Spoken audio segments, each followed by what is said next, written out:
What's up, everybody? Welcome. It's Haberman and MIDDLEKAUFF. I'm Guy. That's John. We're on YouTube. We're on a podcast. It's in the description below. Glad you're here. Hit like, hit subscribe. What's up? How we doing, people? Wednesday afternoon. Let's go. I love that energy.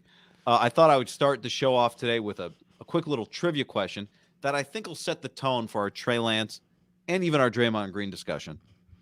Do you know who is the leading tackler through 1 week of USFL football?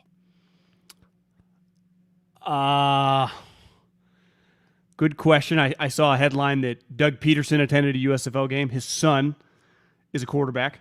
Okay. I think James Peterson, so it wouldn't be him. Nope. Maybe it's Michigan State tie in here, former Reggie McKenzie pick that went belly up. Nope. Smaller school guy than the Trey Lance. Nope. As big a school as you can get, John. Some failed pick from Minka Fitzpatrick. Oh, you almost said it. Clinton Dix. Nope. Reuben Foster is leading the USFL in tackles. Are you serious? Reuben Foster. I thought that was a good way to start the Trey Lance conversation today. Once upon a time, remember when the night was like, then they moved up and they got Reuben and they manipulated the draft and it was incredible. And now he's leading the Pittsburgh Maulers in tackles with 12. They didn't just manipulate the draft. They had Peter King in the draft room, and he said, and rightfully so, it was widely considered, one of the better players in the draft. I thought it was a great draft. 2 of the top 5 players on their draft board are now on the football team. Remember that? That was a big, they got 2 of their top 5 players on the board. Yeah. Or maybe it was 2 of the top 3 or something. It was some outrageous, and the second one obviously went pick 31. Pretty sure the next pick went to the Saints, still their starting right tackle, but that's a different conversation. I can imagine, if healthy, Reuben's one of the better players in the USFL, right?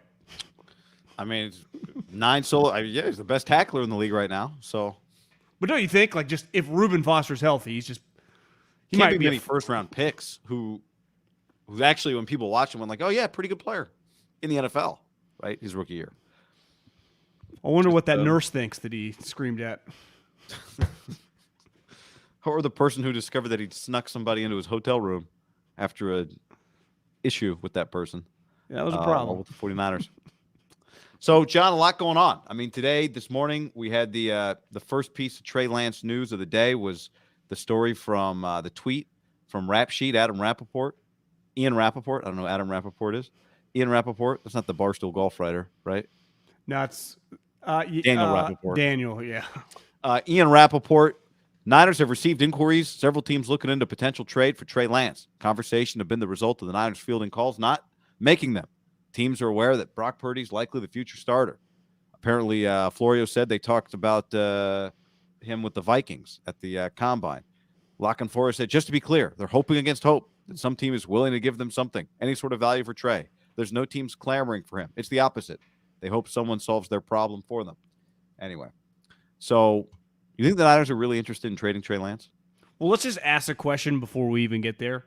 Who would want this out? Who wants this with the draft right around the corner? We're almost 8 days away, a little less than 8 official days away from the first round, which doesn't impact Trey Lance and the trade value. But, who would want it out that sniffing around? Because it's obvious he'd be available, right? You could call, for the right price, he could definitely be had. But who wants it out that, people are kind of interested? Doesn't it make sense that the 49ers would kind of want, okay, a couple teams kind of vying for his services or willing to take a flyer on this guy, right? Because to me, that's my number one take. 49ers want it out. Trey Lance has some people sniffing around. Right. And, all right, who else would want it out? His agent, maybe, right? There's a world where his agent would want it out. We've not gotten a fair shake here. I would love for him to just go play for D'Amico. I would love for him to go play for Rand Carthen. I would love for him to go play for the Colts, whatever, right? That could be another scenario. It does feel, though, with agents when it comes to quarterbacks, and maybe he's not good enough to do something like this, of can you trade my client so he can go start somewhere? Is he in a weird spot where you can't really pull that card? I don't think he could, but I want to get every possible scenario on the table because I'm with you. It feels first and foremost like the Niners would want it out. From a timing standpoint, why would they want it out now? If we said the who, what the why? Well, the draft is coming up next week. The other piece of timing that I think is interesting is what happened this week already. Brock Purdy showed up on Monday to the 49ers facility, right? Like, if you were considering trading Trey Lance, one thing you'd have to feel good about is Brock Purdy's health. Well, so is Purdy playing rope-a-dope when he said on his Buffalo Wild Wings call that he could be out for the season? I think Purdy's just a humble guy who doesn't want to take it any more than one day at a time, John. Okay. He'll be slanging burgers like he never got hurt. What was that Kyle, in the ChatGPT AI thing, talking for Purdy? Maybe it was Kyle just telling him what to say. But I don't think if it's the Niners, then to me it's not an accident that it happens after they get a look at Brock. They go, all right, things are okay with Brock. Are we comfortable if we get an offer trading this guy next week? We'll get to the offer in a second, but let's just start to your point. Are we comfortable trading him? And what happened a year ago when Deebo Samuel allegedly, or didn't, told Jeff Darlington, I want to be traded? The Niners repeatedly were like, we're not trading him. Yeah. He is not getting traded. That's not, we haven't, there's been no counter report from Peter King that says the Niners aren't interested here. Remember what was the trade? It was like the Niners had to give a second, and the Jets would have been willing to give pick 10 for Deebo. It actually wasn't a great trade. Oh, that's right. The Niners were like, fuck you. That's right. But I would say this. If we assume it's the Niners, which if you put the piece of the puzzle together based on just some evidence that's out there, I think it's fair to assume that Trey's in major trouble. Trey's clock on this team is ticking, and it's ticking fast. And whether that, it takes two to tango. And even if Purdy based on the couple days you've been around him now, you feel good about where he's headed. You're not just going to give Trey Lance away. I think that would be pretty stunning, right? If I told you that on draft night they traded Trey Lance for like a fifth and a conditional pick or something, right? So if he's good, maybe you get like a third the following year. I just don't see that happening. But I'm starting to lean that like maybe they don't believe in him, because there have been people, and I think Grant has been one of the most consistent people around the 49ers that has just been adamant. Like, they don't believe in Trey. Like, they're telling you everything they need to know. Like, they don't even like this guy. And listen, from a football perspective, like a scout's perspective or a coach's perspective, welcome to the league. Like, welcome to the NFL, right? No one knew George Kittle. Like, you think the 49ers thought they had some fucking star tight end when they drafted George Kittle? And then a year and a half later, they knew they had a stud. Like, isn't that the way sports kind of works, but specifically football? Because so many young guys play right away, and you just kind of know. You're like, God, this guy's good. We're into this, right? And things change, and it can go the other way fast with poor play or injuries or whatever. Like, the Eagles were like, yeah, we're interested. Let's take this guy in the second round. A year later, it was like a work in progress. A year later, they give the guy $175 million. Like, I would say the NFL of the three major sports, baseball takes the longest. Basketball can kind of ebb and flow because guys are so young. I think football kind of plays itself out the fastest, right? You're good, There are rare stories of like, it took Devontae Adams a couple years, and then by his fourth year, he was a superstar. Like, that's kind of the outlier situation. Most guys like TJ Watt, Nick Bosa, Myles Garrett, you just go around the league. Look at the stud players, just even good quarterbacks. By the second year, Jalen Hurts, like, this guy's getting a couple years starting for the Eagles. It was clear. It might not go. No one thought it was going to be as good as it was this year, but like 2 years ago, it was like, this guy's going to get some time now, right? And that's the thing with Trey. However you want to criticize, like the Niners, the offense, Trey's limited playing time, whatever, we're here. And when you're here, just around the NFL, even whether it was the Niners, whether it was the Vikings, whether it was Tampa, you know where this usually goes. And it usually goes away from just riding, especially when you're good, right? Well, that's the classic part of this, right? The it's not you, it's me part of it for the 49ers. It's possible, because there's always these debates. Do they hate him? Do they love him? Why have they turned on him? All that stuff. Let's just come up with even a simpler scenario, which is this, which John Lynch has said. Yeah, what we all have said. What's obvious to everybody, Trey Lance needs to play if he's going to have a chance to get better, right? And if the Niners think Brock Purdy is better than him, which the evidence they do shows right. Overwhelmingly he is, right? At this point, he's the better option.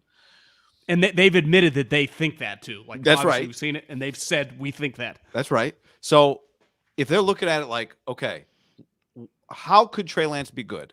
Well, he's going to have to play. Well, is Trey Lance going to play here? No, he's not going to play here. So what do we do? Before you even say we love him, we don't love him, he's not what we thought he was, blah, blah, blah, blah, blah. It could be as simple as, yeah, we like him, but we don't like him enough to play him over this other guy who we like more. And if he's not going to play here and his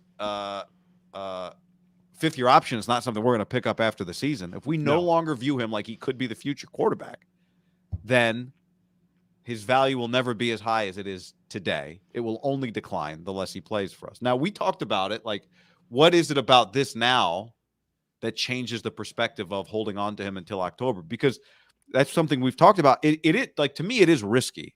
And we'll get into compensation. The reason I wouldn't trade him for a fourth-round pick, in part, is I might need him, whether I think he's the quarterback of the future or not, I might need him to play football games for me this year. That's what the 49ers' recent quarterback history tells us. But they're also, they take risks. Like, they try to walk this fine line between disaster and NFC championship games. And if they trade him, like next week, they've got one healthy quarterback on their roster, and he's never played a snap for them. Yeah, I just think anytime that you're trying to balance a long-term and short-term investment, there's an unknown, right? Like, I own Tilray, this weed stock, because I thought weed was going to be the future.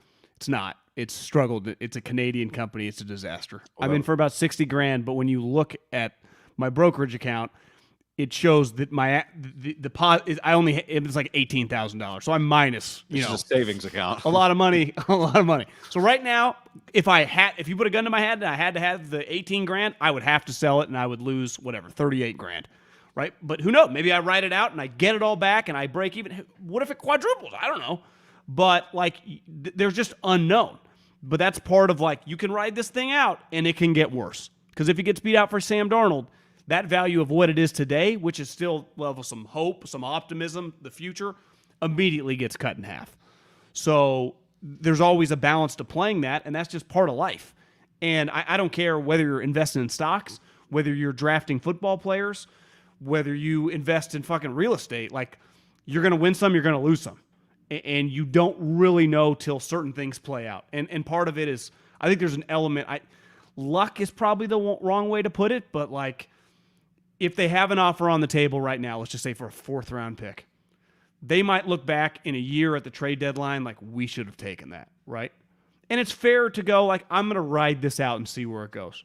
Because ultimately, like, I don't need the money right now. They don't need the pick. If they did not have a pick in the draft, you'd be like, yeah, I'd probably trade Trey Lance. See if you can get like a third and a fourth, a fourth and a fifth, or whatever, right? But they do have some picks. Healthy right now, it might be. If Brock was healthy, I would say he'd probably get traded during the draft. But I also think that gets back to what I just said is, let's use the Minnesota example. Clearly that one specifically was centered around and would have to be some Cousins for Trey Lance, right? You take Cousins, the contract. We'll take this flyer for a couple years on Trey Lance, and we'll pivot off it because Trey Lance wouldn't beat out Kirk Cousins. Absolutely zero shot. So you wouldn't trade him to just sit. And then pick up and not pick up, or pick up his fifth-year option without having seen him play. And they'd already talked about, like, this is probably Kirk Cousins last year on the Vikings. Right. And there were rumors that, like, the 49ers sniffed around Kirk Cousins, so it kind of all makes sense. And I think with the 49ers, once they got some clarity on Brock Purdy, they're like, no, let's just – because part of taking Cousins back is he does make a lot of money. It's a pretty complicated transaction. But I do think there are other teams that would fall under the umbrella of, like, should they be interested in this guy for cheap? Because I don't think – if you and I ran a team and we were just quarterbackless, wouldn't it be great? Like, could we get this guy for like a fifth-round pick and just see? Why not? And then in worst-case scenario, we don't pick up his fifth-year option, and we just didn't even give up that much, besides some money that we have to spend. In baseball, it's like, this owner's pocketing all the change, even though, like, the A's don't make any money, but you know what I mean. In football, I always like, this owner just not want to spend the money. No, they actually pay all the players. Like, all the team's salary cap, like no one's salary caps are like $95 million. Right. You just kind of pick and choose, like, is this worth investing in? Should we pay Trey Lance $8 million of a salary? Whatever. And yeah. Yeah, so the Cowboys and the Bucks and the Colts, it's all the same. Yeah. So sorry, finish that thought. Yeah, I mean, that's and maybe the 49ers, maybe Kyle believes that I don't think that he can beat out Sam Darnold, so let's pivot now before that ends up happening and his value diminishes. Yeah, or it's about the same. Maybe it's that simple. They're kind of the same. So if we could get a second round pick for Trey, let's do it. I mean, it could be that simple. Like, not necessarily he's going to lose the job to Darnold. Just, I'm fine with either one of them. So if one of them has value, let's take advantage of that value. The other reason to think it's the Niners that want it out there is when you go back and look at the verbiage of Rap Sheet's report, the conversation have been the result of SF fielding the calls, not making them. Okay. Who would care about that piece of information? Trey Lance. Yeah, the Niners would care about that piece of information. If you were the Bucks and Jason Light and you leaked that news to Rap Sheet, you wouldn't be like, now let me make it very clear. I was the one that called them. You wouldn't care. The Colts don't care. D'Amico doesn't care. Rand Carthen doesn't care to make the point. Like, just to be clear, I'm the one calling them. Like, Ian, this is how I want you to sculpt the tweet, okay? Yeah, they've been calling us, even when we were on vacation. It's like, we like this guy. We're not even interested. Stop calling us. We got to listen because that's our job, but it wasn't our goal. It's like, yeah guys, we get it. I put my phone away during family time. I only answered because they called me. I don't blame them. Like, sometimes you miss. Sometimes it just doesn't work out. It's football. The best part about this sport is you can pivot fast. The best part about the 49ers situation, this historic haul that they gave away, in a weird way, has not had negative ramifications when it easily could have. Could have been devastating to trade all that. Worse off if they'd done it and traded Mac Jones and drafted Mac Jones right now? Would they be in a worse situation right now? Well, yeah, because I think he'd be good enough for like them to keep riding it through it, But he'd be bad enough that we'd be like, you didn't even take a swing here. You just got a guy that you could have got at the end of the draft. Be a lot more negativity. You traded all that for that guy. Yeah. I think thered be a lot more negativity surrounding the whole situation. There was a lot of vitriol when it was just like, is this really going to happen? Like fans, I mean, part of Mac is right. He plays at the biggest, at the time they were definitely the premier program. He won the Natty. It was people had watched him play. You're like, they're going to draft this guy? Right. It wasn't like some unknown. Because who knows? Maybe people would have been like, you're drafting this guy with Trey, but no one had seen him. And I do think there is a major difference. I mean, there is of just fucking pulling up some YouTube highlights and just, 4 out of the 12 weeks of the season, like, yeah, I watched this guy play a bunch. This guy stinks, or this guy's awesome, right? Well, you can't do the press conference like the perfect. What you're looking for is Mahomes, Josh Allen, legs, arms, mobility, and then 4 days later draft Mac Jones, third overall, right? No. Which I guess we're getting the Niners press conference next week, right?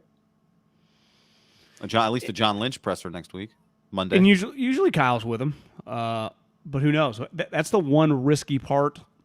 Like, if they were to leak this, they do have to answer for it. Like, this is probably the first couple questions coming whenever he sits down, right? Well, they've already said we're open to any trade. I would trade. Kyle would trade John if he could, right? So I could die tomorrow. We all could die tomorrow. We all could die tomorrow. Trey Lance, we love Trey. We're looking forward to a competition. Blah, blah, blah, blah, blah. Yeah. How hard is it really? Little this, little open and close a water bottle, and that's a press conference. So could they actually get anything for him? What would it take to trade Trey Lance? You're not unloading him. He's not a malcontent. He's not demanding a trade. He's not particularly expensive for a quarterback. You do have, as someone in the chat said, how could you think you're not going to need him when you played Josh Johnson in the NFC Championship game last year, right? So, he is a safety net, blah, blah, blah, all of that. You're not just giving him away for a fifth. You've already paid the bonus. He already knows your offense. You might as well keep working with him. I think there's a lot of ways to justify it, where if we don't get a top 50 pick, which I can't see happening. I cannot. And when I say a top 50 pick, that'd be somewhere between 40 and 50, right? Because you're not getting you're not going in the first round. So, some pick in the second round, you could even just argue the entire second round because people trade around. I think you'd probably have to do that because I do think you'd have to bet. On my stock analogy, I had a decent amount invested at DraftKings, and it was another one that kind of fell. It's come storming back, and I'm close to even. I mean, I'm at $24 is what I basically own it all at. It was down to 12, and I'm like, this thing could go down to like 5. And it is today like $22. And I'm like, I think the right move is if it hits $24 and I'm just even take all my, just get out, you won. And I wonder if you can think about it like that if you're the 49ers, like there's a very good chance if someone's willing to offer us pick, let's just say the way trades work out, pick 60 for Trey Lance, that in 6 months, if Darnold beats him out, Purdy comes back and he's our third, and it was up and down during training camp, and obviously he didn't even win the backup job, that he is now worth pick 200. We're just going to give him away for a 6th. So there's a value of like, ideally, he's worth something to us in the offseason on the chance that turns his career around, becomes the starter, takes the bull by the horns, and fucking looks sweet. But we think that's such a small percentage of happening. Do we just take the kind of the bird in the hand that we look at as like kind of a close to a bald eagle based on his resume, right? Because his resume, I think a team would take some heat, like if they gave up a second round. Like, you better be pretty good. Like, think about players that go for second round picks, like Jimmy Garoppolo. Like, usually at quarterbacks, Matt Schaub once upon a time. Like, you get starting quarterbacks sometimes that are backups historically for like second round picks. Alex Smith. The guys that would get the least amount of heat are Rand Carthen and D'Amico Ryans. D'Amico would get the least amount of heat, right? Because Houston has 2 first-round picks. So Houston is the one I think that could – now their second-round pick is the 33rd pick, which is actually, in this draft, the 32nd pick of the draft. Yeah. Because Miami forfeited their first-rounder. Tua almost retired. Historically, like one of the best, the Nick Chubbs, the Debos, they go right. Derek Carrs, they go like right there. Can you do this trade? I guess you just do it for value, but can you trade him on draft night for pick 60? Like, let me rephrase that. Can you trade him for pick 60 on Wednesday? Or do you have to wait till the second round and kind of know, like, all right, pick 60, there's something there we kind of like? I just think pick 60 never gets traded till draft day. Yeah. So, unless it's like, I guess sometimes with a player, right? If I trade, a veteran player, like Jalen Ramsey got traded for a 3rd-round pick, that pick is a number, right? That pick was 74, whatever that arbitrary number is in the draft. It feels like this situation, I guess, yes, definitely possible now thinking about it. I'd be a little stunned if it didn't happen till draft night, because part of it, if you're a team, do we take a quarterback? Do we draft a quarterback with one of those high picks? Well, is Houston going to trade back from number 2 and not take a quarterback? I mean, I think rumors are that Houston's just going to take a player at 2 if Bryce Young goes 1 and not take a quarterback. Because hasn't D'Amico learned, like, why force it? 12? Build your team? Yeah. Yeah, I mean, like, to me, that's where you can go, is 33 a little too rich? Yeah, but I know the guy. I like the guy. Let's just play him. We can't get a prospect like him at 33. If you're the Texans, right? You're like, we can't get a prospect like him at 33. And let's just give him a year. D'Amico has coached against him. I think knows the offense. Right? I think D'Amico has kind of that's right. Knows some of the offensive staff. I think D'Amico's got enough rope where he could, like, no one would. The heat would not get turned up to 10 on D'Amico if he traded for him. I agree, because not a great draft. So you go, well, it's not like there are a ton of first-round picks at 33. We get a guy. We basically get a 2-year window to mess with him to see what he's got. And we already know him, the person. I do think the 49ers, I think they would trade him yesterday for pick 33. Yeah, I think so too. I agree. And I think, and like I said, I think it's risky. I think it's a little, just in the sense that, like, you might end up putting him on a football field this year if you keep him. I haven't thought it was going to happen. And I know people have talked about it. It's been a talking point. I don't think we've hammered it home too much. Beside this, we've just kind of been saying consistently, like, it just makes sense to write it out based on that we didn't think they were going to get much. I do think that trading him now in a week is on the table. And I didn't think I believed that till once you start, like, well, these reports are coming out. And like you said, now they've seen Purdy. I bet the doc's like, I think he's going to be fine. You already like Sam Darnold. A couple years ago, you've been following his career. I mean, they're fucking signing Panthers left and right, defensive coordinator, trading for McCaffrey. Like, they feel the Panthers got a bunch of valued assets that they've taken. So maybe they have moved on. And it's just an, in a weird way, and it's not his fault. It's not his fault, right? He didn't pick himself. They picked him. It was a risky pick just based on his limited playing experience. His school didn't play, the whole situation. But like, there is an element with him around that just creates a constant story, right? It just does. It's consistently just one of the bigger stories. We even said it was one of the bigger stories at the owners' meetings, like Trey Lance. Just getting asked about Trey Lance. It consistently stays one of the. He's a way bigger story, for example, than like Zach Wilson. I never fucking see anything about Zach Wilson. It's like Zach Wilson's just dead. Trey Lance is still like a store. It's still like this churning thing. Yeah. You know? And once Brock Purdy's healthy, the Niners then would have without thinking about it, the most famous third string quarterback in the NFL, either Darnold or Trey Lance. Like third string quarterback, even though they got to their third string quarterback last year, is we're talking about one of these guys not being in pads on game day, right? You could say that's a waste to have Sam Darnold or Trey Lance in street clothes on game day. Yeah. The only reason it's not is because, like you just mentioned, everyone's just going to go back where you could lose 7 quarterbacks in any Right, given and which game. is why I would not trade him for a 4th round pick. I probably wouldn't either, unless they're very, very confident. We're like, we missed on this pick. Yeah, that's true. And we've seen him in practice, but they've seen him every single day. And been I could around like every him, single and day. I think you would be doing it'd be like gross negligence to not trade him and I don't think this pick would even be on the table. I think the Texans would try to give you like 2/3, but like for pick 33, I think you would have to do that deal, right? Yeah, or you could see it being like Trey and pick 10. Could you see like Trey and pick 101 for pick 33? Like Niners have 3 comp thirds. I would do that in a heartbeat. To me, this trade sometimes, like what I'm bracing myself for is like the Niners have traded Trey Lance. Like, oh my God, what'd they get? It's like a 4th and a guard. Right? I like if I told you a player is coming back. Feels like more likely they'd get like a D nickel. tackle. Or okay, yeah. Feels like a nickel is always involved in these trades. Yeah, because they got Banks and Burford. Brendel resigned. Maybe like a swing tackle I could see, but those guys usually don't get traded. Wasn't there a good nickel in the when the football team traded for Alex Smith to the Chiefs? Wasn't it like, oh, the nickel that the Chiefs got? Like, yeah, it was the Virginia Tech corner's brother, Fuller.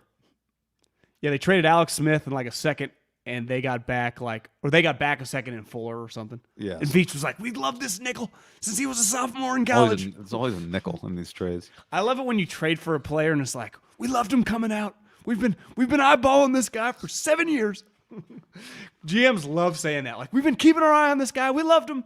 It didn't fall the way we wanted in the draft, but we never lost our love. RP, would you trade Trey for a 4th and a Minshew level player, solid backup who can start if need be? I would not. I would just draft another quarterback. I am glad that they did not. I would wonder if Purdy, like they were pretty confident that Purdy was going to be out for the season if the Trey Lance Cousins things would have came to fruition, because I bet there would have been like a 50-50 chance that it would have. Because Kyle would have been a little desperate. He ain't trying to lose, especially if like we will trade you Kirk Cousins, I think. And it'd be easy to justify. Like, listen, Purdy's out. We got this opportunity to get a guy who 100% is ready to go. I think they'd do that deal. Like if Purdy legitimately just ripped his elbow and was like 100%, no questions asked, like out for the year. It's like this is going to be an 18-month recovery or something. I think Kirk Cousins is on this team right now. Because clearly the Vikings are like, yeah, we ain't going to resign him. Fuck it. We'll just pivot, which I think is kind of bold. Like, guys, you just won 13 games. More than likely you'll win 10 or 11 again. Like, if I was a Minnesota Vikings fan, like, what's our plan, fellas? Like, something about Kirk just makes teams more than happy to move on from him. Just a little even bit of a when he's know-it-all. like been good for them. Yeah, it's bizarre. You know what? It'll be if they trade Trey Lance for a pick that we think is a second or maybe even a third. That's a pretty unique situation for a team to trade a quarterback that has that level of value when their other quarterbacks are not established at all. To somebody, I guess maybe somebody in the chat said Shane Steichen just worked with Jalen Hurts. Yeah, maybe he's the coach at Indianapolis now. But to me, Houston just feels like such a match. It'd be like, did those guys like him more, or do the Niners actually kind of like him? It's just a situation where, I don't know, they're on the Oregon Trail and they've got a bunch of pelts, warm furs, and somebody else says, I got to stop and build a brick house, and you got all the bricks and you're cold and I got pelts, and I'll trade you some pelts for some bricks. I just need what you have and you just want what I have, and I don't need it, right? I don't need it. Maybe. But it would be to me, it's a pretty dramatic thing to still kind of like a quarterback, but also be willing to trade him when your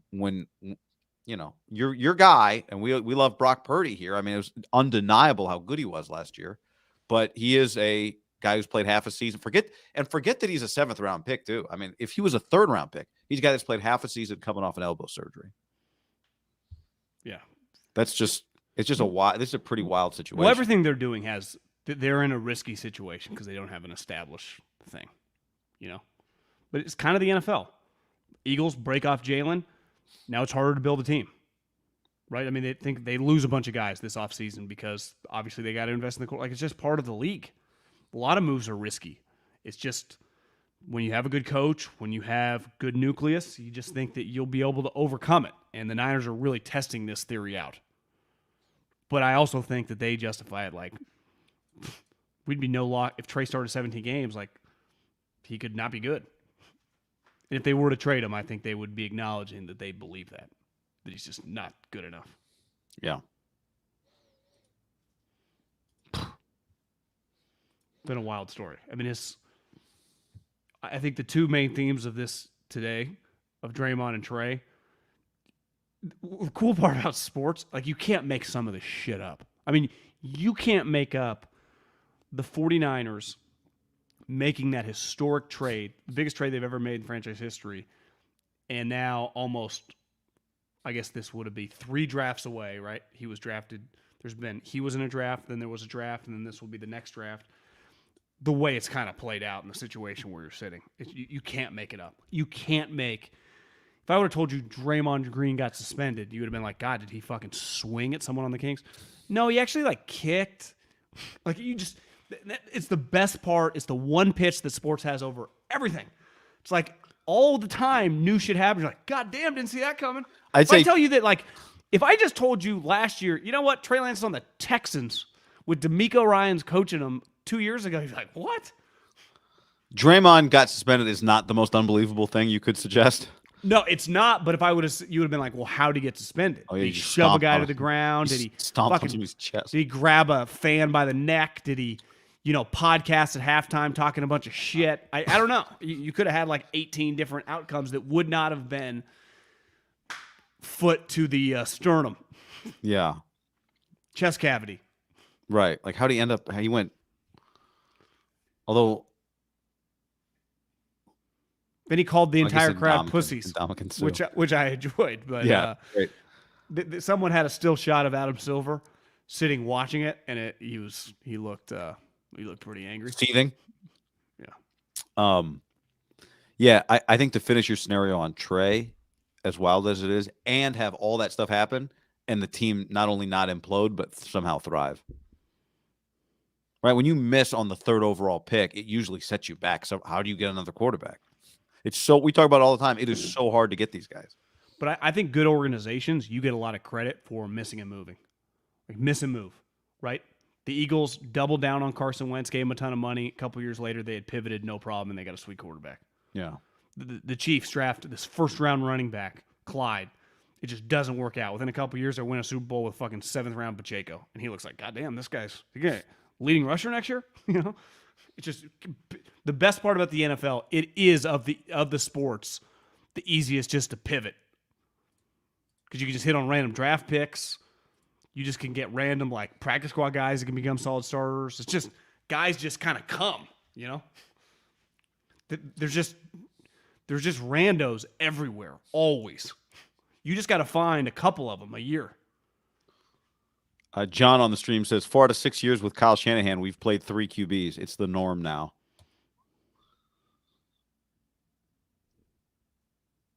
Yeah. Yeah. Todd says, I assume Trey and Stroud are similar in the minds of the Texans. Why trade? You get 5 years to work with CJ at only 2 with Trey. But you give up less for Trey. You know Trey already. Is CJ Stroud, does he have the same agent as Deshaun Watson? No, CJ Stroud's, I think, Clutch Sports. Does Bryce have the same agent? One of them I thought had the same agent as Deshaun. Oh, you're right, because it's CJ Stroud. Yeah, We'll get so him. I that was one rumor I'd heard, or maybe I read it somewhere, I can't remember. That they don't even want to go down that road. After Mulgeta tried to light the building on fire with Deshaun? Yeah. So I think it's more that when you draft C.J. Stroud at number 2 overall, which I think it's pretty clear doesn't feel like they're in love with him, the player, you are at least tied to him for like a couple years. Like Like you're starting your clock immediately too. if I can do one of those, like, hey, you give me Trey Lance, you give me a 3rd round pick, I give you pick 33. I could really just be tied to him for a year. Like if it doesn't work out, we just pivot next year. Take And if it Caleb, was take your Drake May. 3rd or 4th pick of the draft, who cares? Not who cares, but like whatever. Well, they got multiple ones coming from we'll get a Deshaun Watson fiasco, right? They got the Browns pick this year. They also have it next year because they didn't do, which is smart when you suck. They didn't do any players, right? They just did give us the picks. Right. Seattle was just in a different spot because in their mind, like we could kind of compete. Like give us Fant, give us some D tackle, give us a couple picks. Where the Texans were like, we just want 75 picks. And they got them. And they were terrible. And they were terrible. They were like a coach that nobody was going to hire to become the head coach. Welcome to Houston. What was that guy's name? Who? The coach they hired. David Culley. David Culley, yeah. Nice guy. It's like they ensured that they were, I mean, it was crazy. Like Davis Mills, the reins are yours. It was insane. And it worked. They got the second No, pick. it wasn't insane. It was well calculated. Yeah, it was fine. Bottom out, you know. Bottom out. You want to talk about Draymond? Yeah, I mean, I think it's just Are you contractually allowed to talk about Draymond and not defend him? Well, I do think he kicked him really hard. And to me, you know, the other players, I don't actually care, right? And my take would be like, if Sabonis is going to miss the game, I would have done this. If he's legitimately out, yes, I agree. If he's legitimately out, then Draymond misses a game. You just got to be there in uniform, and then we decide. Yeah, I'm fine with that. If Sabonis is playing and they just put out like he's questionable because they want to look and plays like I come on, what are we doing? Now, what I do think. I think Adam Silver is the worst commissioner of my life. I think he's a giant puss bag. And I think this last month, because everyone's been calling him that forever, complete pushover, no juice, no balls, the opposite of Goodell. He's kind of gone the other way. He finds the Mavericks for tanking. You're going to find someone now in 2023 for tanking? Not tanking the season, tanking the last game of the year. To not get a single game. Not to change their seeding, to be the 10th seed. Like, give me a fucking break. Which means you have to win 2 more games in order to make the playoffs. You don't have one home game. It just come on. And then to suspend Draymond because I've seen a bunch of people say, like, his prior history, which we all know he has, but, like, was this a suspendable action or not? And I think most of the players, I saw, like, all around the league last night on Twitter, like Dame Lillard, people like, this is Richard crazy. Jefferson, Shaq. Yeah, so I'm going to lean with them. But Draymond did go fucking nuts after. And I do think, like, it'd be one thing if, like, the whole team, like, it was kind of like a melee. He kind of went solo. Like, the team was all just kind of standing there. Kerr was trying to get a huddle going, and Draymond is standing, and I knew some people that, like, where my brother's lives, that went to the game. And they were sitting right there. And they said it was incredible because the whole thing is screaming at him. They're screaming, go fucking podcast, you loser. He's screaming, you pussies. And they were having the time of their life. And Draymond, like, kind of went full Dennis Rodman in the modern way, like in 2023. And listen, I do not like Adam Silver, but he was at the game. So I saw a lot of people. I was surprised, John, at the number of people that said they thought it was inappropriate that he was ejected. I did not think it was inappropriate that he was ejected. I mean, yes, Sabonis grabbed his leg. He stepped on his chest. I've never seen that before. That was crazy. So I had no problem with him being ejected. I really didn't. I was pro-ejection and I was anti-suspension. I am anti-suspension. I think it's crazy that Draymond got suspended after he was also ejected and Sabonis was okay. Like that, if Sabonis was going to miss the game, then I'd feel differently. But he's going to play, right? There was like this photo of like, look, he's chest bumping after the supposed sternum bruise. He must be fine. Well, I saw one that was like, did you see his two-handed dunk with Fury? Yeah, he had a couple of them, but he had the one in the game. He's fine. So I thought, here's the thing. Draymond got ejected with a lot of time left in a critical game. Like, that's a pretty significant punishment, right? I thought they significantly punished him and the Warriors for it. Well, as everyone wrote, he's going to miss the 55 minutes, the most important 55 minutes of the Warriors season. It's the incredible. End of game 2 and game 3 down 2-0. Now, when he got ejected from the finals against the Cavs and had to watch the game from the Oakland Coliseum. He didn't get ejected, though. Remember? Oh, sorry. When he got suspended, that was a result of they went to the tape, gave him a flagrant, right? And then that was like whatever, his 16th. Yeah, then, whatever. Right? Whatever They the number. am I correct? I think it's 7 in the playoffs or something. Right, but they didn't go to the tape and just suspend him for that individual act. Am I right? No, it was a accumulation of the points for the playoff points. So now I say all that to say this. I think it's silly. I can't believe that they're suspending. I think they've gotten emotional. I watched Joe Dumars, who was recently a Kings employee, who's in charge of handing out the suspensions. I actually think Draymond's mentor. Interesting. Bad boy. Pistons bad boy. Detroit guy. Yeah, you're right. I think it's interesting that the NFL and in the NBA, you have like these kind of old school players who are in charge of punishments. I think it can be a little, sometimes old school guys don't love the modern player. And I think it puts guys in a little bit of a weird spot. But here's what I would say to Draymond. But what's the commissioner, like, who's he supposed to put in that spot? Because you can't put some, like, random Harvard white guy that, like, fucking 130 pounds. You're like, 3 games.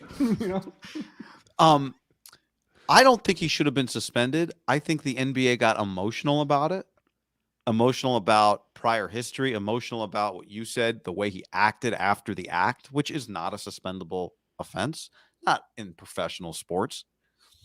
But what I would say to Draymond is like, even though you're probably in the right, like if we litigated this thing in front of the students at Harvard Law or whatever, I think they'd probably side with Draymond. But when we're dealing with humans, and the NBA people who hand out this punishment are also humans, you have to protect yourself against the possibility that they don't act just black and white and they act like humans do. Like, if you spend the whole game screaming at an umpire, then yeah, you can be mad at him when he rings you up, called strike 3 on a ball that was 6 inches out of the strike zone. You can be mad. You're right. That should have been a strike. But if you spent 8 innings riding his ass, you have kind of put yourself in that position also, right? And that's kind of how I feel like Draymond, the NBA, if they were an umpire and we checked the K zone, this pitch was 7 inches outside and they rung him up. But you know what? I mean, you spend 8 innings screaming at the umpire. Like, we know how humans work. That might come back to bite you. And even though you're right, and I think Draymond's right here, he should not have been suspended. We understand human nature. Podcast hasn't dropped yet. We don't. I don't think we have his exact tape. No, we don't. But I think the Warriors are right to think this is bullshit. But this is part of the situation you put yourself in when you. I'm with you. I think if he didn't do what he did afterwards, and after the game said, he grabbed me, I lost it, I shouldn't have done that. Even though I don't think he should have to do that, he should be judged solely on that act. He kind of dared him. And they took his bait, just like he took Sabonis's bait. All I know is that from a big picture standpoint, this is beyond devastating for the Warriors. And now, listen, there wasn't a soul, as you and I talked about, and I've gotten a ton of text messages. Rightfully so. People should be very excited. The Kings have to win this series now. Like, there is no... I don't see how anyone can else have a take where you're up 2-0, Draymond gets suspended. They have to beat you in one of the games without Draymond 4 out of 5 games, and you have home court. So, like, this went from, hey, you win a couple games, be an incredible accomplishment, to now, like, do you agree there is no way that the Warriors can win this series without, like, multiple people going down with broken legs or something? And even that, like, where it isn't one of the all-time feels like collapses. I mean, it'd be hard now, guy. I mean, because if the Warriors win this game on Thursday with Curry just fucking carrying the squad on his back, which almost seems impossible from what I've witnessed. And I also think, like, if the Warriors lose, which if I was a betting man right now, I do not think the Warriors are winning the series. Like, I think it's over. I think the Draymond Green thing is just done. Yeah. Like the dynasty, his tenure with the Warriors is over. Yeah. It's over. And whether that's fair or not, I always thought he was going to go to the Kings. I was like, Mike Brown, they kind of need some juice. You kind of watch him play, like, I don't even know if, like, I don't know if they would do, they don't even need him. Why? Like, they already have an alpha. Well, exactly. Like, I'm not saying they couldn't use him, because he is he's an incredible, like, he's the best role player I've ever seen when you got sweet guys around him. Like, he's a championship level winner. You need him when you got sweet skill guys. But it does feel like if I was the Warriors, even if I defended him, I think it's stupid. It's just like, it happened again. It happened again. Yeah. And I would say this, think about when it happened in 16. They were up 3-1. He did come back in Game 7 and he was incredible. And then he immediately in the parking lot called Kevin Durant, and then like a month later Kevin Durant was on the team. Like, and then they started winning again with Draymond and Kevin Durant. So he like made up for his wrongs. There's been 2 things this year, and listen, Jordan Poole was awful the other night, but Draymond MIA, John. Clay said he's got a fucked up foot. Draymond did destroy him. And then this, like, it'd be hard to, like, you can justify something and be like, this is a crazy suspension. She's still suspended. And the reason and the NBA admitted it was because of his past history. I also think that on the court thing, and listen, I like it. I enjoy stuff like that. Why should we be stopping this if we're a professional sports league, right? You're saying with him screaming at the fans? It's like, I saw Grant Cohn had a good tweet today. He's like, the NBA has the greatest series going, and they like injure their own series. For what reason? Did you see the television ratings on Saturday night? No, what were they? It like peaked at like almost 8 million people. To put in perspective, there were some Warriors-Celtics games last year that did like 10. I saw Nate Silver, someone retweeted into my timeline. I was like, could this go down as like the best first-round series of all time? Just from an entertainment standpoint, it's really been pretty unreal. And when you factor in like the dynasty and this little engine that could, and like De'Aaron Fox, like the Kings have like some famous college player, like De'Aaron Fox, famous college player. I think Malik Monk, pretty famous college player. Sabonis is just a famous name. You shouldn't be allowed. I've always felt this way. This is not me being a homer based on this podcast conversation. 7-footers taking charges under the basket is so stupid. I know they overturned it. Sabonis tried to take the charge on Steph. That I hate those plays. Draymond got one when Sabonis elbowed into him. Big guy and big guy. Yeah. A 7-footer taking a charge on Steph is hilarious. Anyway, Sabonis is. You're saying a 4 or 5 against a guy under 6'5". Yeah, like no, we're not calling that. Okay, we're just not calling that. But the thing that really, even if Draymond were healthy, and I texted big time Kings believer, my dad, watching Game 1, I was like, I thought I was watching that game thinking the Kings can't possibly play at this pace. Like, this is going to kill them. But that's like, no, that's how they play. And it turned out that is how they, like, through 2 games, the Kings just do not stop. Just firing up and down the floor. Now, sometimes they turn it over and sometimes they miss shots. But they look to me, John, like they look 10 years younger just by the pace with which they play. It's crazy. If it's 3-1, Game 5 is next Wednesday. The get-in price, I think the game 1 we talked about, just the get-in price was like $460 or $470. What's the get-in price for Game 5 with a chance to close out? $600. I mean, would that be the best atmosphere of the year by a country mile? Game 5, if they're up 3-1. Yeah, I mean the Game 2 atmosphere. I don't even know how you top what we just saw in Game 2. But you're right. I mean, it would have to be even better. Game 5 would have to be better, right? I think that place would be on tilt if the game, let's just say the game tips off at 7 by like 6:15. Like, I mean, there wouldn't be people outside fucking around. You would get in there. right? It'd be one of those events where you're just the latest you're in the building is like 6:35 for like a 7 tip. You're leaving work early. You're getting the check if you go out to get some drinks and beer. At like 5:30. You're like, hey, we need to do the check. Yeah, you are not cutting it close. No, I think that would be pretty cool because I think the Warriors are done. And honestly, the reason I wanted the Warriors to win this series because I could win the title again. I don't think that anymore. They feel old. They look kind of old. They're clearly banged up. I don't think the Kings necessarily can either. And well, it feels like it also just feels like a bad matchup for the Warriors, right? I mean, one thing that kind of scares me, like I will be rooting. I will go all in if it's Kings-Lakers. On the Kings. But I hope the Lakers don't. I mean, are the Lakers going to beat the Kings and then like somehow beat the Nuggets? Then all of a sudden we're like, are fucking LeBron going to win a real title again? I know. I'm already getting queasy thinking about it. I'm watching Anthony Davis do dunks and Austin Reeves look like Larry Bird. It's making me queasy, guy. I understand. Because you kind of like start doing the thing. Giannis is hurt. Paul George is hurt. Are the Nuggets even that good? Like they're going to beat LeBron and Anthony Davis? I don't know, man. If LeBron wins another title, it will diminish how cool last year's Warriors title was a little for me. Yeah. I think to me, like I'm feeling already like the first 15 minutes on Thursday night, you could feel like, oh, they're going to get swept.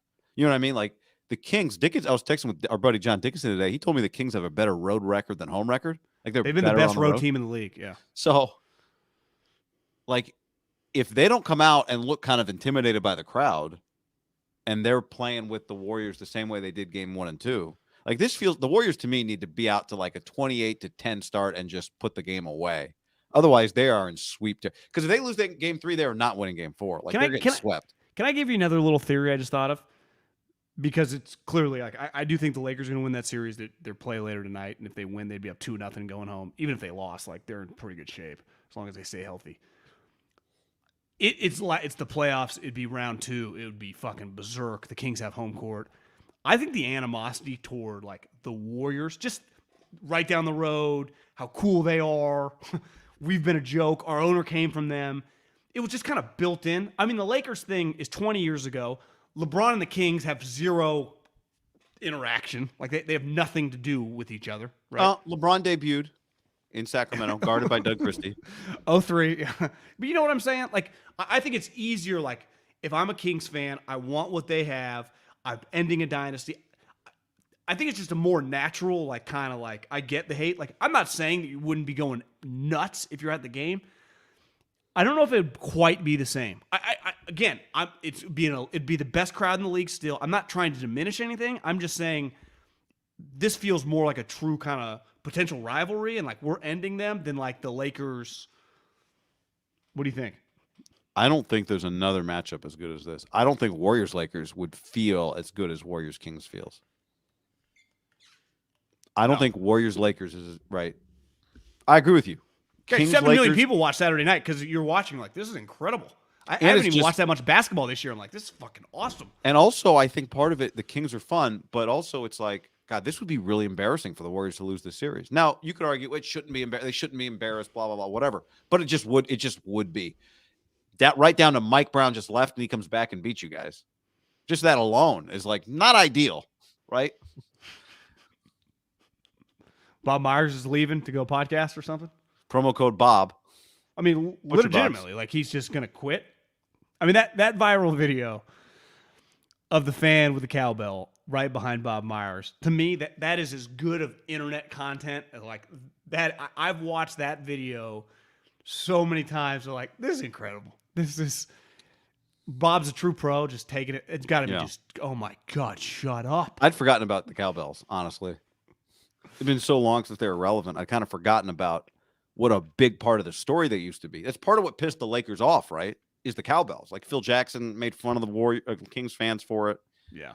It feels just kind of like cowbell hillbilly type Yeah, thing, it feels kind of back country to have cowbells. Doesn't Phil live in Montana?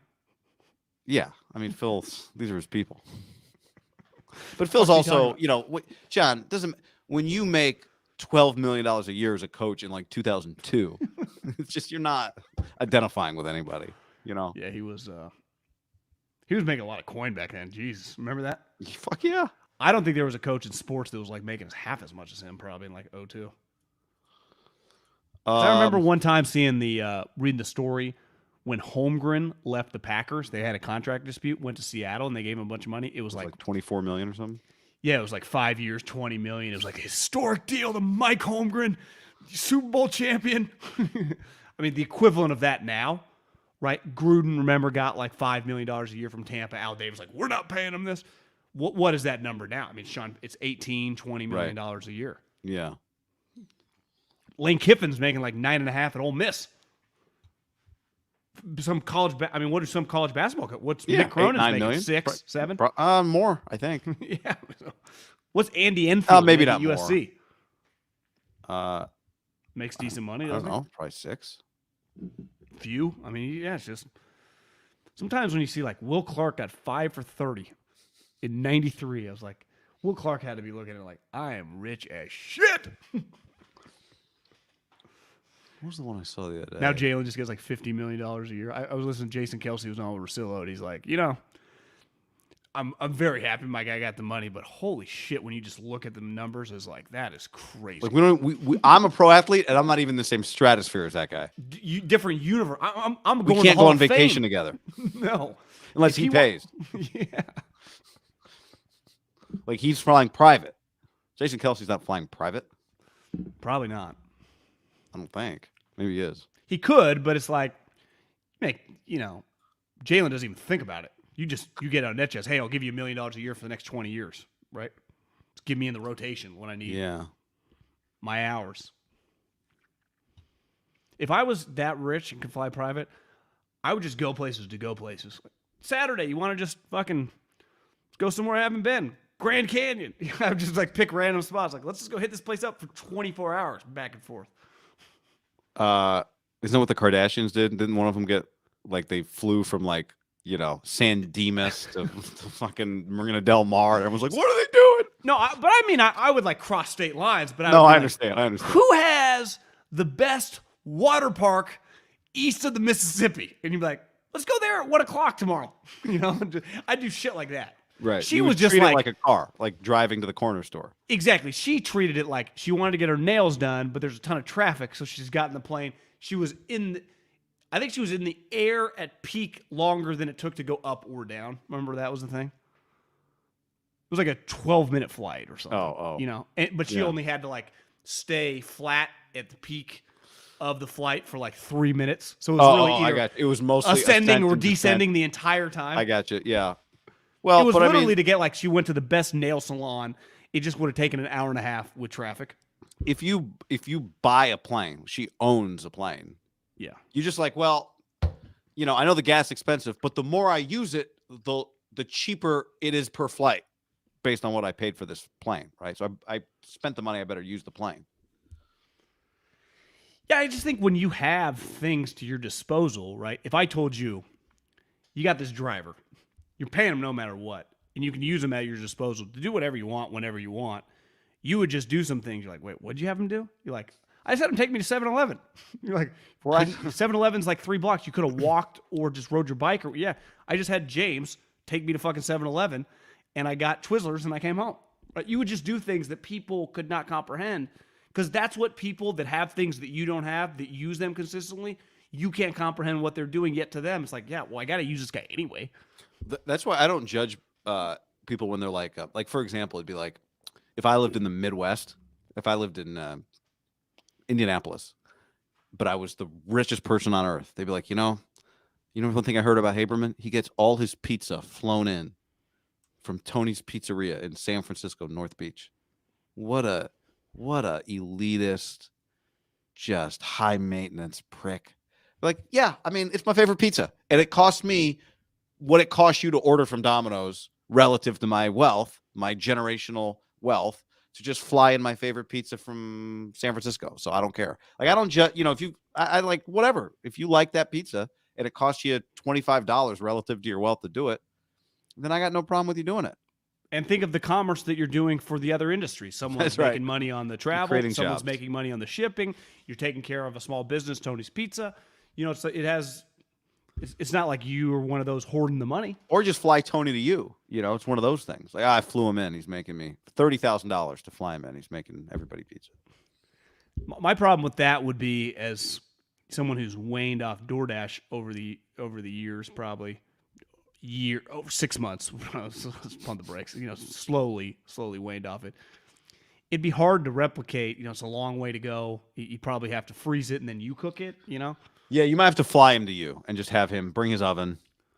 Yeah, but I think you'd be more likely to find somewhere in the closer vicinity where you could just have quickly. You're like, oh, this guy lives in fucking Indianapolis, but he's got it in Chicago because time. That's pretty long travel. I've done the flight Indy to San Francisco. Yeah. Give me a ham pod from Pink Onion, John. Or what you could do is just create, like in Walnut Creek, that little kind of hole in the wall one. Just, hey, Tony, I'll finance it. You just send your guy with the recipe. Just fucking build it right down the street for me. That's right. I'll pay for it. Yeah, there you go. Then it's a business, and I can. Haberman's not even a restaurateur. He just fucking bought this land, created a little Tony pizza hole in the wall, and he only opens it like 3 hours a week. That's right. Other people can't even use it. There's no posted hours because it's just whenever he feels like it. Yeah, he's not even trying to make a profit. Yep. I wonder where Draymond's going to be. You think Draymond will be at the A's game again on Thursday? Little fishy that he hasn't. It's one of those, like with Jordan Poole. I think it's pretty telling that he hasn't come out with a podcast. There has to be some appeal process on this thing. But it doesn't seem like there is. Appealable. No. It's just crazy. I can't believe they suspended him for this game. And I can 100% believe. Did you understand when people were like, he shouldn't have been kicked out? I didn't quite understand that take. Like, he stepped on the guy's chest. Like, that's hard. Just, yeah. Like, that's everyone, like, you yell fuck at a referee twice, you get kicked out. I mean, this is much worse. Well, what would the move have been, right? When he's grabbing your ankle, just jump forward and kind of pretend it's to tough. Be hurt. Like, I understand a little kick to, like, get him off. Like, I get that. And then you just hope, like, I hope I don't kick him in the face when I do my little kick. It's tough. Sabonis. That's part of it, John. It's like Sabonis he did that. Like, that's. He's also kind of got this very talented player, kind of historical European NBA guy, right? Where he's just Manu meets like Pau Gasol. Like, is he tough? He looks kind of physically built. I think he's tough, right? He gets his ass kicked.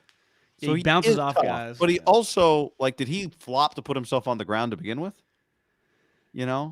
Yeah, I mean, what'd you think about the one where the call got overturned, where Draymond put his ass out, kind of backed into him? It's like, what are we doing? It's not a penalty. Like, that was. You thought that should have been a foul on Draymond or no? No. Yeah, I thought that was like, what are we doing? Sabonis, I've not watched enough of him to be annoyed by him.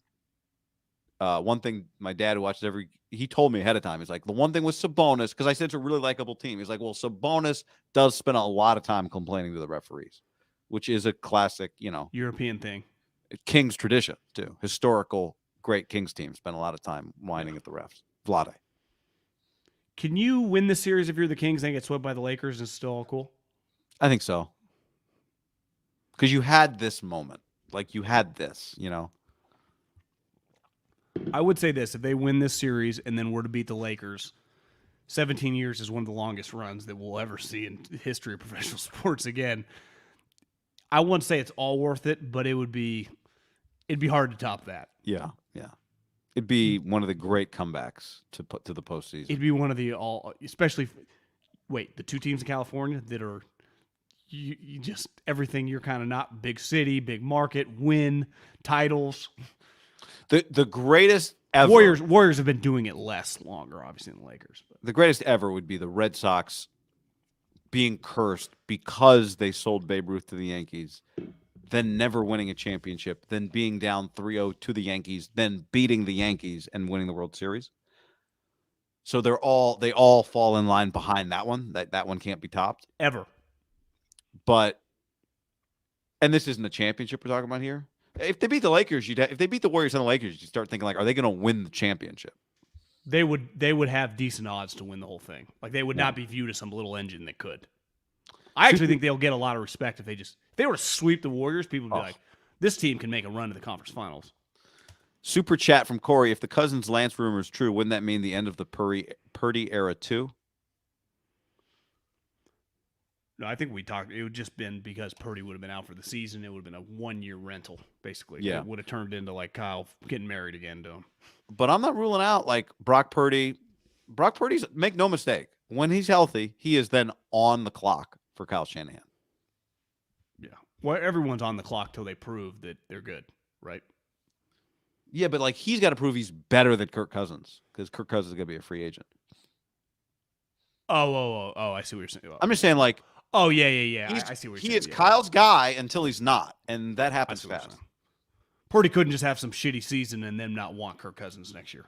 Yeah, or just like an okay season was like, Kyle would think about it. If it's I don't know, Kyle would think about it. Agreed. Rich asked, are we still doing Cousins rumors? Yes, perpetually. All right. On that note, thanks for hanging, everybody. Later.